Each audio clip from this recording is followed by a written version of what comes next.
You guys will find that you have passions, and having a passion is a gift. I think we all have passions, and you don't get to choose them. They pick you, but you have to be alert to them. You have to be looking for them. And when you find your passion, it's a fantastic gift for you because it gives you direction, it gives you purpose. You can have a job, or you can have a career, or you can have a calling.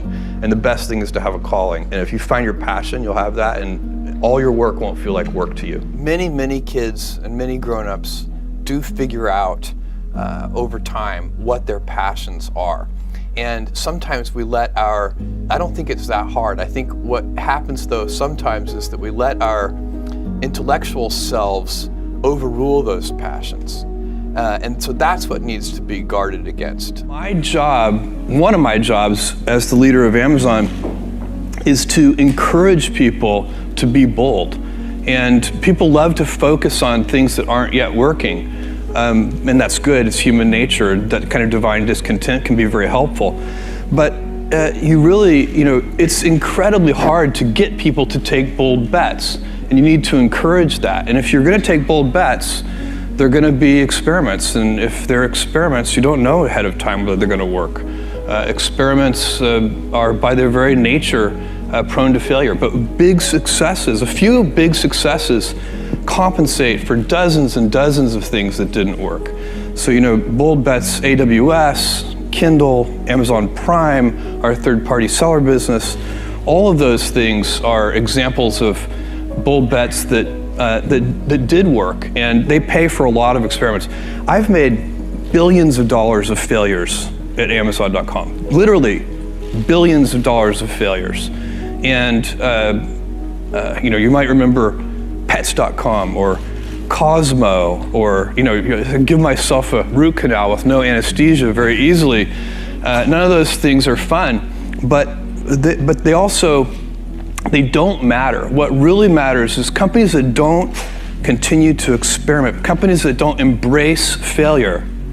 They eventually get in a desperate position where the only thing they can do is make a kind of Hail Mary bet at the very end of their corporate existence. Whereas companies that are, making bets all along, even, big bets, but not bet the company bets. I don't believe in bet the company bets.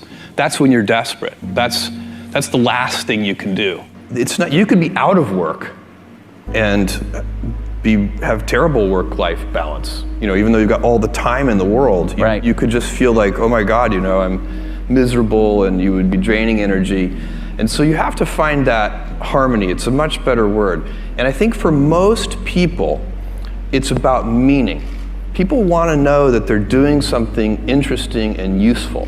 And for us, because of the challenges that we have chosen for ourselves, we get to work in the future, and it's super fun to work in the future for the right kind of person. You need to be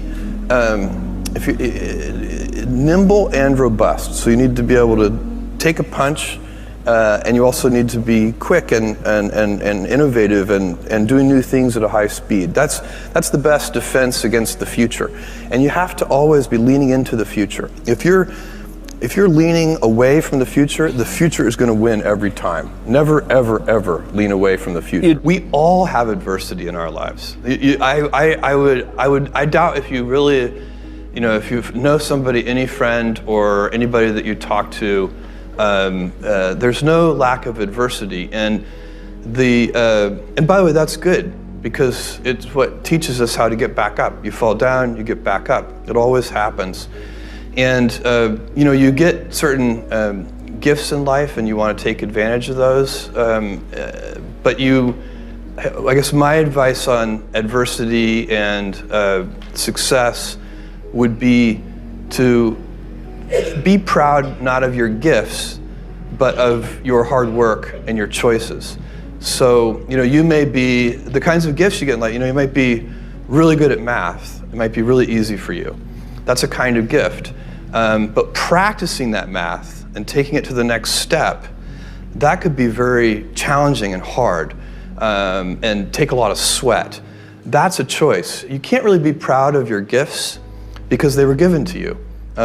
You can be grateful for them and thankful for them. But your choices you choose to work hard. You choose to do hard things. Those are choices that you can be proud of. Being an inventor requires, because the world is so complicated, you have to be a domain expert. I mean, in a way, even if you're not at the beginning, you have to learn enough so that you become a domain expert. But the danger is once you've become a domain expert, you can be trapped by that knowledge.